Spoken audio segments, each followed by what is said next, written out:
sa inyong lahat.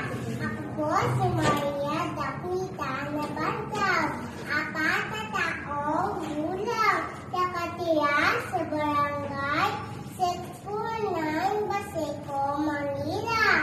Ang guro ko po ay si Teacher Gertie.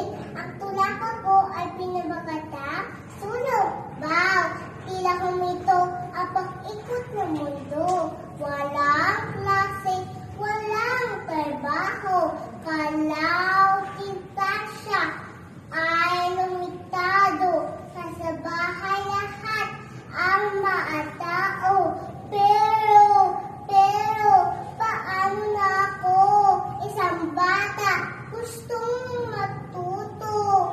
Ako'y nalulungkot, tayo kakanito. Tila pagkarpoy, di aprobado. Buti na lamang, konsolusyon, gobyerno.